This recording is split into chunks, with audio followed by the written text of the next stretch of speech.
세상에는 두 종류의 사람이 있다고 할 수 있습니다. 복 있는 사람, 그리고 복이 없는 사람입니다. 쉬운 성경에 보면 복 있는 사람을 행복한 사람이라고 표현했습니다. 우리들은 누구나 다 복받고 행복하게 살아가기를 원합니다. 그래서 믿지 않는 사람들도 행복이라는 주제로 많은 이야기를 하죠. 또 행복하기 위해서 열심히 살아갑니다. 좋은 집, 더 크고 넓은 집에 살면 행복할 것이라고 생각하고, 또 좋은 차를 끌고 다니고 사업에 성공하면 행복할 것이라고 생각합니다. 또 원하는 대학에 들어가거나 청년들은 취업을 잘하면 행복할 것이라고 생각합니다. 그러나 그렇게 찾은 행복은 잠시뿐이고 또 지나가는 것입니다. 넓은 집에서 아무리 좋은 집이라고 해도 싸우고 그 안에서 다투기만 한다면 참 평안과 기쁨이 없겠죠. 그런데 오늘 성경에서는 정말로 복 있는 사람에 대하여 말합니다. 시편 1편 말씀을 통해서 우리가 복 있는 사람으로서 진정으로 행복을 이루는 그러한 방법을 찾게 되기를 소망합니다. 하나님은 우리가 복 있는 사람, 복된 사람이라고 하십니다. 시편에 쓰인 이 복이라는 단어는 너는 참 복이 있구나, 너는 행복한 사람이구나 라는 감탄사인데요. 복을 받으려면 이렇게 해야 돼 라고 말하는 것이 아니고, 너는 이미 복된 사람이기 때문에 앞으로 어떤 길을 걸어가야 하는지 이야기하는 것입니다. 복 있는 사람의 첫 번째 모습, 1절 말씀을 다 같이 읽어보도록 하겠습니다. 시작. 복 있는 사람은 악인들의 꾀를 따르지 아니하며 죄인들의 길에 서지 아니하며 오만한 자들의 자리에 앉지 아니하고. 아멘. 내가 있어야 할 자리가 어디인지를 알고 악인들, 죄인들, 오만한 사람들의 자리에 앉지 않는 사람이 바로 복 있는 사람입니다. 복 있는 사람은 악인들의 꾀를 따르지 않습니다. 우리가 인생의 이 길을 걸어갈 때에 수많은 갈림길에서 또 주어진 환경 속에서 크고 작은 문제들을 누구에게 묻고 의지하며 걸어가고 계신가요? 꾀에 빠진다는 것은 그 길로 들어선다는 그런 의미를 가지고 있습니다. 우리가 걸어가는 그 길이 악인의 자리라면 아예 처음부터 들어서지 않도록 피할 수 있어야 합니다. 왜냐하면 악인들의 꾀를 따라서 그 길로 들어서면 또 죄인들의 길에 서게 되기 때문입니다.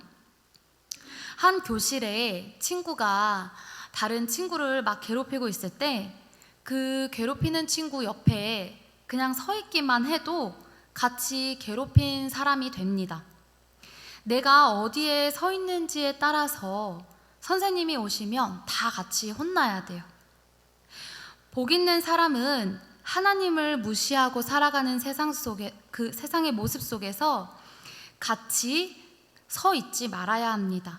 왜냐하면 죄인들의 길에 서 있다가 결국 오만한 자들의 자리에 주저앉게 되기 때문입니다. 그러면 그 인생은 망하게 되는 것입니다. 그러므로 이 세상에서 복 있는 사람은 악한 사람들을 멀리하고 악한 꾀를 따르지 않고 죄인들의 길에 서지 않고 오만한 자들의 자리에 앉지 않아야 하는 줄 믿습니다. 그러한 인생이 바로 복 있는 사람, 행복한 사람의 인생입니다. 우리가 복 있는 사람으로서 하지 말아야 할 것을 나누었습니다. 그렇다면 이제 우리가 복 있는 사람으로서 가야 할 자리는, 가야 할 길은 무엇일까요? 2절 말씀에 보면 복 있는 사람은 여호와의 율법, 즉 하나님의 말씀을 즐거워하며 항상 그 말씀을 묵상하는 사람들입니다. 하나님께서 이스라엘 백성들을 출애굽하셔서 이 광야길을 걷게 하신 이유가 무엇이었나요? 신명기 8장 2절 3절 말씀에 그들을 겸손하게 만드시고 하나님의 명령을 지키는지 지키지 않는지 알기 위함이라. 내게 만나를 먹이신 것은 사람이 떡으로만 사는 것이 아니요 여호와의 입에서 나오는 모든 말씀으로 사는 줄을 내가 알게 하려 하심이니라고 말씀하셨습니다. 우리는 하나님의 말씀으로 살아가는 사람들입니다. 그러나 바쁘게 살아가는 요즘에 사람들이 성경을 읽는 것조차도 많이 힘들어하죠. 저는 그래서 언제부터인가 제가 하루 중에 꼭 해야 되는 일, 꼭 하게 되는 일 전이나 후에 말씀을 읽고 큐티를 하면서 묵상을 하려고 합니다. 바빠서 기도합니다 라는 말처럼 하나님의 백성들에게 그 어떤 것보다 하나님의 말씀보다 중요한 것은 없기 때문입니다. 시편 19편 7절 8절 말씀에 여호와의 율법은 완전하여 영혼을 소성시키며 여호와의 증거는 확실하여 우둔한 자를 지혜롭게 하며 또 여호와의 교훈은 정직하여 마음을 기쁘게 하고 여호와의 계명은 순결하여 눈을 밝게 하십니다 라고 말씀합니다. 우리가 성경을 많이 읽는 것도 중요하지만 또한 하나님의 말씀을 읽고 들은 말씀을 우리 마음에 깊이 새기고 또 붙들어 살아가야 하는 줄을 믿습니다. 그러므로 하나님의 말씀을 사랑하는 자들의 모습에 대하여 시편 119편에 많이 나와 있지만 그 중에서도 9절에는 청년이 무엇으로 그의 행실을 깨끗하게 하리이까 주의 말씀만 지킬 따름이니이다 라고 말씀하고 104절 105절에서는 주의 법도들로 말미암아 내가 명철하게 되었으므로 모든 거짓 행위들을 미워하나이다. 주의 말씀은 내 발의 등이요 내 길의 빛이니이다 라고 말씀합니다.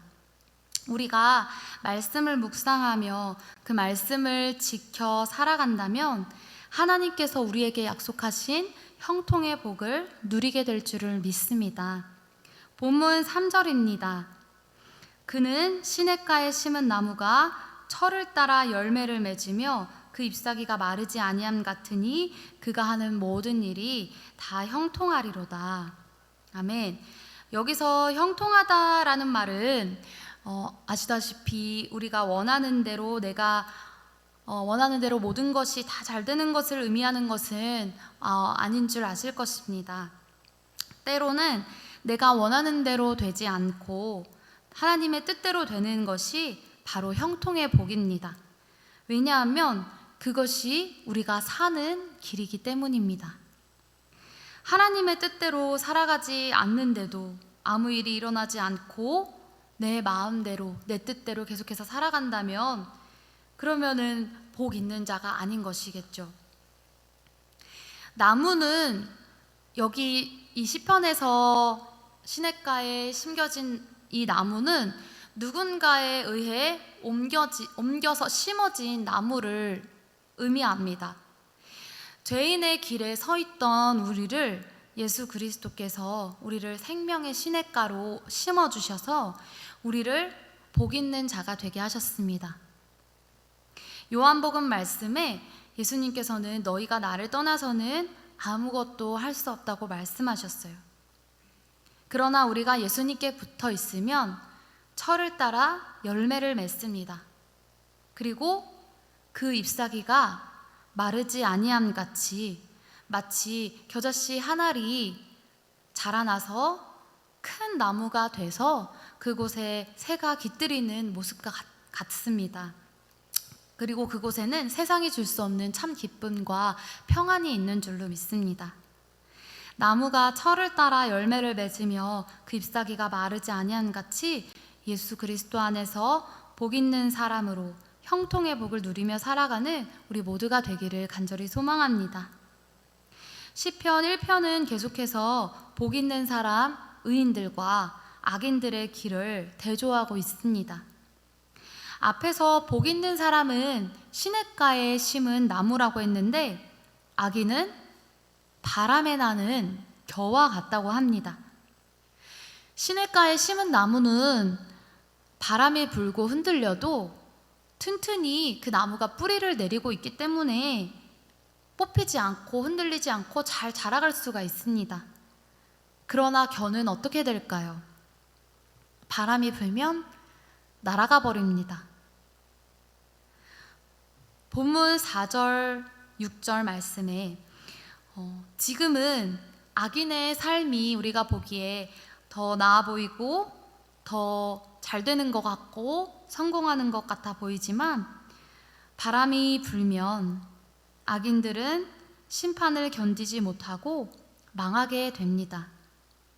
지금은 우리가 알 수 없지만 키즈를 하고 바람에 날려보면 구분되어집니다.